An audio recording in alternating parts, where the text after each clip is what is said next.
नमस्कार दोस्तों, आज की इस वीडियो में मैं आपको बताने वाला हूं कि बिना 3D को इग्नोर किए कैसे अपने डिज़ायर्स को मैनिफेस्ट करें। क्योंकि जब भी हम अपनी किसी डिज़ायर को मैनिफेस्ट करने जाते हैं तो सबसे बड़ा जो चैलेंज हमारी लाइफ में होता है वो हमारी वो 3D रियलिटी होती है जिसमें हम जी रहे होते हैं, और उसके अपोजिट कहीं ना कहीं हम डिज़ायर करते हैं, या फिर बोलो जो भी हम डिज़ायर करते हैं उसके अपोजिट ही हमारी करंट रियलिटी यानी हमारी 3D रियलिटी होती है। और लॉ ऑफ अट्रैक्शन ये कहता है कि आप जिस भी चीज़ पे फोकस करोगे वही चीज़ आपकी लाइफ में बढ़ती चली जाएगी, आप चाहो या ना चाहो। तो डिज़ायर तो हम किसी चीज़ के बेटर होने की करते हैं, डिज़ायर तो हम मैनिफेस्टेशन की करते हैं, लेकिन फोकस हम हमेशा अपनी करंट रियलिटी, अपनी 3D रियलिटी पे देते हैं और हमेशा ये फील करते रहते हैं, यही रिपीट करते रहते हैं कि हम जो चाहते हैं वो चीज़ हमारी लाइफ में हमें कभी मिलती ही नहीं। और इसी फोकस की वजह से हमारी डिज़ायर हमारी लाइफ में मैनिफेस्ट नहीं होती, बल्कि जो 3D रियलिटी है वही और स्ट्रांगली मैनिफेस्ट होती जाती है। और एक टाइम आता है जब हमें यही सच लगने लगता है, इसके अपोजिट सारी चीज़ें झूठ लगने लगती है और बहुत मुश्किल हो जाता है इसको इग्नोर करना और इसमें से बाहर निकलना। लेकिन जब हम ट्राई करना, बहुत हार्ड ट्राई करना छोड़ देते हैं, यानी हमारी 3D रियलिटी को हम इग्नोर करना छोड़ देते हैं, तो हमारी आधी से ज़्यादा प्रॉब्लम्स वैसे ही सॉल्व हो जाती है। क्योंकि जब भी हम इग्नोर करने की कोशिश करते हैं हम उतना ही ज़्यादा ध्यान उस चीज़ पे देने लगते हैं। जबकि हमें यह समझना चाहिए कि सारी चीज़ें हमारी लाइफ में क्रिएशन है और हमारी ही क्रिएशन है। और बहुत लोग इस बात को नहीं एक्सेप्ट कर पाते कि ये हमारी क्रिएशन है। तो चलो, अगर आप नहीं भी एक्सेप्ट कर पाते ये हमारी क्रिएशन है जो आपकी करंट रियलिटी में है, तो अगर आप ये भी मान लो कि सिचुएशन चाहे जैसे भी बनी हो, किसी भी रीज़न से बनी हो, आपके अंदर ये कैपेबिलिटी है कि आप उस चीज़ को चेंज कर सकते हो, तो भी आप अपनी लाइफ में चेंजेस लाना शुरू कर देते हो। अब जैसा मैंने स्टार्टिंग में कहा कि लॉ ऑफ अट्रैक्शन में आप जहां फोकस करते हो वो चीज़ आपकी लाइफ में मैनिफेस्ट होती है। आप 3D पे फोकस करोगे, 3D ही मैनिफेस्ट होता जाएगा। आप डिज़ायर पे फोकस करोगे, डिज़ायर मैनिफेस्ट होगी। बस आपको ये ध्यान रखना है कि अब आपको 3D से ध्यान हटा करके अपने डिज़ायर पे फोकस करना है, और 3D जैसी है वैसी की वैसी ही रहेगी जब आपका फोकस स्टार्ट होगा एक नए जगह पे जाने के लिए। आपकी 3D रियलिटी में चेंज नहीं आएगा, जो चेंज आप लाओगे अपने थॉट में चेंज लेकर के आओगे, और जैसे जैसे आपके थॉट्स में चेंजेस बढ़ते चले जाएंगे उसी तरीके से आपकी रियलिटी भी चेंज होती चली जाएगी। होता यह है कि हम में से मैक्सिमम लोग ऐसे ही होते हैं जो अपनी करंट रियलिटी यानी अपनी 3D रियलिटी को देखते हुए रिएक्ट करते हैं। हमारी लाइफ में अगर कुछ अच्छा हो रहा होता है तो हम अच्छा फील करते हैं, बहुत खुश होते हैं, लेकिन अगर कोई चीज़ हमारे अकॉर्डिंग नहीं हो रही होती तो हम बुरा फील करते हैं, हम परेशान होने लगते हैं।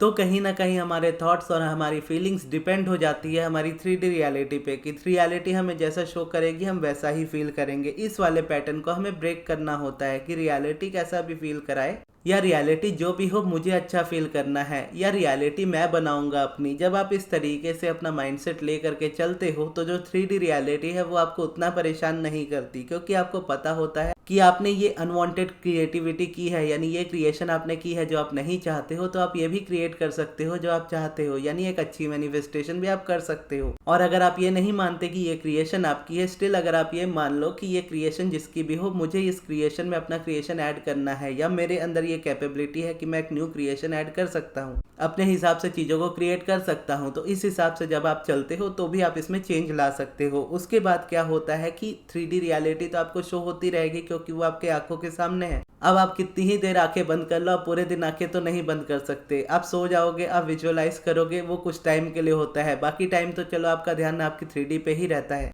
तो इस 3D को ब्रेक करने के लिए जब आप एक न्यू पैटर्न की तरफ बढ़ते हो, न्यू थॉट्स की तरफ बढ़ते हो, उसके लिए जब आप किसी प्रोसेस को चूज कर लेते हो तो जितना ज़्यादा आप उस पर फोकस करोगे उतना वो एक्टिवेट होता जाएगा। यानी जैसा अब्राहम हिक्स कहती है कि किसी थॉट को डीएक्टिवेट करने का सबसे आसान तरीका होता है एक न्यू थॉट को एक्टिवेट कर लेना, क्योंकि हम एक ऐसे यूनिवर्स में रहते हैं जहाँ चीज़ें इंक्लूड होती है, कभी भी हम चीज़ों को एक्सक्लूड नहीं करते।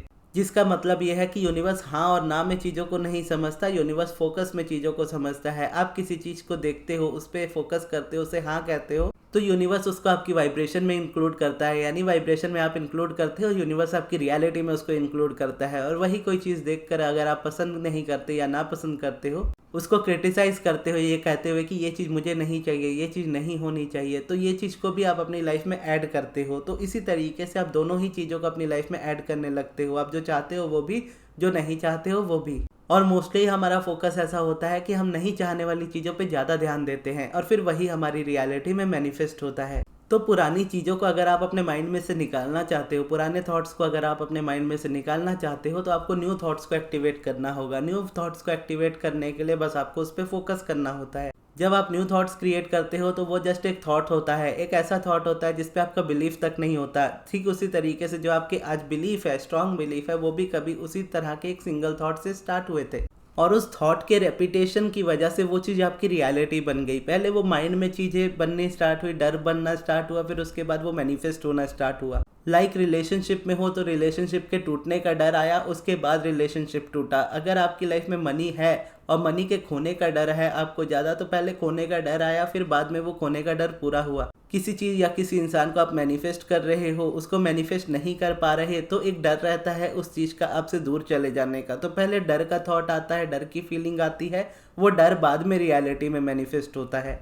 और डर इसीलिए एग्जिस्ट करता है या इसीलिए बहुत स्ट्रांग होता चला जाता है क्योंकि हम किसी भी एक प्रोसेस पे टिकते नहीं हैं। हम बहुत सारी चीज़ों को चेंज करते रहते हैं, जिसकी वजह से जो रेपिटेशन हमें हमारी लाइफ में चाहिए होता है वो हम रेपिटेशन दे नहीं पाते हैं। और जब रेपिटेशन नहीं देते हैं तो हम अपने माइंड को शिफ्ट नहीं कर पाते हैं पूरे तरीके से, और बिना शिफ्टिंग के आप उस चीज़ को मैनिफेस्ट नहीं कर सकते, क्योंकि माइंड इन्हीं दो चीज़ों में हमेशा चलता है, जो आप चाहते हो, जो आप नहीं चाहते हो। एक ही सब्जेक्ट में दोनों चीज़ें होती है। स्पेसिफिक पर्सन आप चाहते हो लेकिन उससे दूर रहना आप नहीं चाहते, लेकिन फोकस क्या है, वो आपसे दूर है, इसी बात पे सबसे ज़्यादा फोकस है। तो मैनिफेस्ट भी यही होता है। और जब रेपिटेशन नहीं देते हो, एक के बाद एक प्रोसेस चेंज करते रहते हो या फिर बहुत सारी चीज़ें चेंज करते हो, तो यहाँ पे रेपिटेशन ना होने की वजह से क्या होता है कि आप थम जाते हो। फिर एट द एंड आप फेलियर का एक टैग लेकर के रह जाते हो कि मुझसे नहीं हो पाएगा। लेकिन वहीं पर अगर आप इस जगह पे कोई भी प्रोसेस चूज कर लो, वो प्रोसेस आपकी मर्जी का होना चाहिए, आपकी पसंद का होना चाहिए।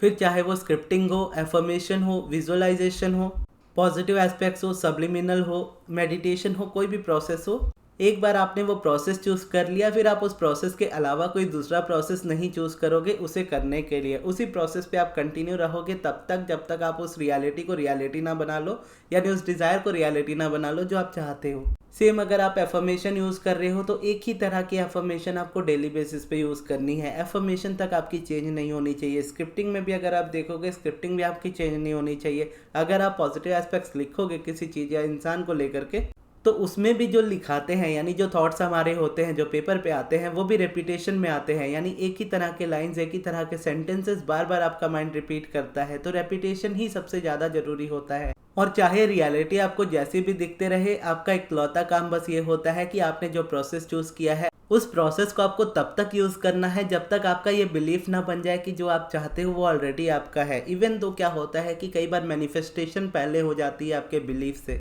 यानी मान लीजिए आप अपने स्पेसिफिक पर्सन को मैनिफेस्ट कर रहे हो और आपने एट द एंड उनको मैनिफेस्ट भी कर लिया। अब मैनिफेस्ट करने के बाद भी कई बार आपका बिलीफ ऐसा रहेगा कि कहीं पहले की तरह वापस से टूट ना जाए, फिर से चीज़ें बिगड़ ना जाए, फिर से इस तरीके की चीज़ें ना हो, तो ये माइंडसेट कहीं ना कहीं रह ही जाता है। तो इसको भी हटाने के लिए क्या होता है, मैनिफेस्टेशन के बाद भी आपको उस प्रोसेस में कंटिन्यू रहना है। इतना कंटिन्यू रहना है कि वो जो चीज़ है जो आप प्रोसेस चूज कर रहे हो, उसमें जो आप लिख रहे हो या जो भी बोल रहे हो, वो जब तक आपका नेचुरल ना हो जाए, माइंड ये बिलीव ना कर ले कि यही सच है, तब तक आपको उसको करते जाना है। तब जाकर के वो चीज़ कभी आपकी लाइफ में रिवर्स नहीं होगी। तो यह थी हमारी आज की वीडियो। आपको ये वीडियो कैसी लगी कमेंट्स में ज़रूर बताइएगा, और इस वीडियो को यहाँ तक देखने के लिए बहुत बहुत धन्यवाद।